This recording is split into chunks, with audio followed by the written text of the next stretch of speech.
Hi friends, my name is Rahul Shinde. मित्रांनो, या व्हिडिओचा जो काही सब्जेक्ट आहे किंवा विषय आहे, मी ज्या विषयावर बोलणार आहे तो विषय आहे व्हॅलेंटाईन डे. आज जर तुम्ही पाहतात, आजच्या काही दिवसापासून व्हॅलेंटाईन डेची एक क्रेज चालू आहे त्याला सेलिब्रेट करण्याची. नेमकं हा जो डे आहे नेमका कुठून आलेला आहे, कसा आला आहे, कशा याची उत्पत्ती झाली आहे, ह्या ज्या काही बेसिक कन्सेप्शन्स आहेत त्या मी तुम्हाला सांगणार आहेत की याच्याबद्दल जास्त करून लोकांना इन्फॉर्मेशन नाही. नेमका काय म्हणतात की व्हॅलेंटाईन डे नावाचा संतच नव्हता किंवा काय नव्हता, ह्या ज्या काही गोष्टी आहेत ते तुम्हाला मी क्लिअर करून देणार आहे, क्लिअर करून देणार आहे. मित्रांनो, व्हॅलेंटाईन डे जो आहे हा आलेला आहे युरोप या खंडातून आलेला आहे, युरोपमधून. तर मित्रांनो, युरोपमध्ये एक व्यक्ती होऊन गेला, त्याचं नाव होतं व्हॅलेंटाईन. तर युरोपचं जर तुम्ही ते संस्कृती पाहिली, त्याचे जे कल्चर पाहिलं, तर असं होतं की त्या देशात कोणीच असं लग्न वगैरे कोणीच करायचं नाही. की कोणतीही स्त्री असेल तिच्याबद्दल तिच्याशी विवाह न करता तिच्यासोबत राहणे, एक रखेलसारखं ते ठेवायचे त्या मुलींना किंवा त्या स्त्रियांना. लगेच तिच्याशी शारीरिक संबंध करून तिला लगेच सोडून द्यायचे. मग याच्यामुळे काय व्हायचं मित्रांनो, जे काही स्त्रिया होत्या त्यांच्यावर खूप अत्याचार व्हायचे स्त्रियांवर, की त्यांना रखेल म्हणून ठेवायचे आणि त्यांना लगेच सोडून द्यायचे, लगेच दुसरा विवाह करून द्यायचे, विवाह नाही करायचा दुसरीला ठेवून घ्यायचे. म्हणजे अशी जी काही बॅड कन्सेप्शन्स होतात त्या युरोपमध्ये होत्या. तर हा जो व्हॅलेंटाईन होता हा एक ईस्टर्न कल्चरचा स्टडी करत होता. मग ईस्टर्न कल्चर म्हणजे काय, ईस्ट म्हणजे नेमकं काय, तर भारतीय संस्कृतीचा तो एक फिलॉसॉफिकली तो स्टडी करत होता. तर त्याच्या लक्षात आलं की भारतामध्ये अशा प्रकारचे कुठल्याही प्रकारचे अशा गोष्टी घडत नाही. ते एका स्त्रीबद्दल ते राहतात, एका स्त्रीशी ते संबंध ठेवतात. तर ह्या काही गोष्टी होतात, या काही संकल्पना होतात, त्याच्या लक्षात आला. मग तो काही दिवसानंतर एका चर्चचा पादरी झाला.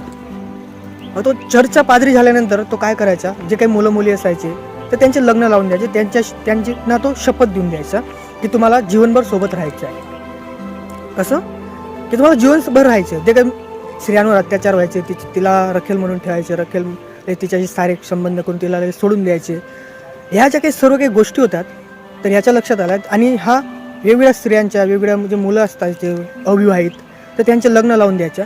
लग्न लागल्यानंतर मग ते सोबत राहायचे. पण ह्या ज्या काही गोष्टी घडत खूप त्याने असे शेकडो असे त्याने लग्न लावले मुलींचे आणि मुलांचे. तर ही जी काही गोष्ट होती, त्या रोम हा एक प्रांत होता. रोम या प्रांतात एक राजा होता, खूप महान राजा होता, तो मोठा होता. तर त्याच्या लक्षात ही गोष्ट आली. त्या राजाचं नाव होतं क्लोडियस. की आपल्या प्रांतामध्ये एक वेगळी गोष्ट घडत आहे, आपल्या प्रांतात कोणीच लग्न करत नाही, कोणीच असं म्हणजे एक लग्न करण्याची अशी क्रेजच नाही की हा व्हॅलेंटाईन हा लग्न लावून देत आहे, की आपल्या प्रांतामध्ये तर अशा गोष्टी तर घडत नाही, कोणीच लग्न करत नाही.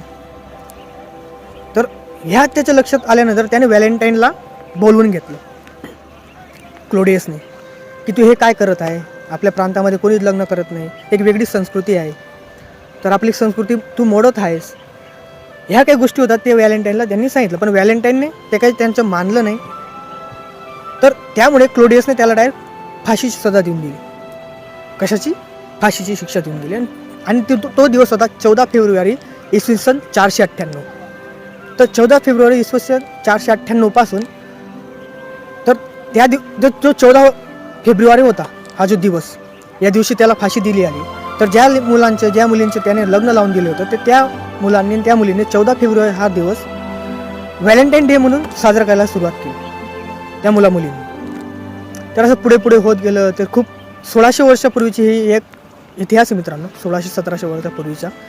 तर ते मुलं हा व्हॅलेंटाईन डे म्हणून साजरा करायला फक्त एकच दिवस व्हायचा, फक्त 14 फेब्रुवारी. पण पुढे जशी काही एक संस्कृती वाढत गेली, लोक वाढत गेले, तर त्या लोकांनी हा जो काही दिवस होता हा व्हॅलेंटाईन डे हा जास्त प्रमाणात त्यांनी प्रख्यात केला. मग त्यांनी वेगवेगळे डेज ठेवले, प्रोमिस डे, हग डे, किस डे, चॉकलेट डे, हे खूप डे आले. पण जर तुम्ही ते पूर्वीचा विचार केला तर फक्त व्हॅलेंटाईन डे हा साजरा केला जायचा. पण ही जी संस्कृती होती त्यांच्याच लोकांनी ही बिघडवली असं आपल्याला म्हणता येईल. तर व्हॅलेंटाईन डे हा जे आहे हा प्रेमाचं प्रतीक म्हणून मानला जातो हा दिवस. पण आपण तो काही डे आहे हा व्हॅलेंटाईन डे जे ईस्टर्न कल्चर असेल, आपण भारतीय जे काही ख्रिश्चन लोक असतील, तर त्यांनी याला एक वेगळ्या प्रकाराने साजरा करण्याला सुरुवात करून दिली. असा एक व्हॅलेंटाईन डे आहे. तर ह्या काही गोष्टी होतात मित्रांनो, ह्या बेसिक कन्सेप्ट होतात व्हॅलेंटाईन डेबद्दलच्या. आज जो साजरा केला जात आहे तो त्याला आपण विरोध करतो हे बरोबर आहे. आजच्या जे घडीला आहे तो एक वाईट आहे, ज्या प्रकारे त्याला सेलिब्रेट केला जातो. हा जो डे होता, जे विवाहित होते त्यांनी सुरुवात केली होती, ज्यांचं विवाह झालेलं होतं. पण आज जर पाहिलं तर ज्यांचं विवाह झालेले नाही ते मुलं हा जो काही डे आहे, जो काही व्हॅलेंटाईन डे आज साजरा करतात. तर काही कल्चर्स असतील या काही संस्कृती असतील त्यांना आपण जोपासायला पाहिजे. आणि जे काही मेन जे कन्सेप्ट असतात मित्रांनो ते समजणं फार महत्त्वाचं असतं, किंवा त्याच्यावर एक मोठं स्टेटमेंट करून देणं की हे असं असतं तसं असतं. मेन जे काही कन्सेप्ट असते ती समजून घेणं फार महत्त्वाचं असतं. ते समजल्यानंतर आपल्याला एक वेगळ्या प्रकारे आपण त्या गोष्टीला आपण पाहू शकतो त्याच्याकडे. तर हेच सांगायचं होतं की व्हॅलेंटाईन डे म्हणजे नेमकं काय असतं, त्याच्याबद्दल जे काही हिस्ट्री होती ती मला सांगायची होती, त्याचा इतिहास नेमका काय आहे हेच मला सांगायचे होते. Thank you so much.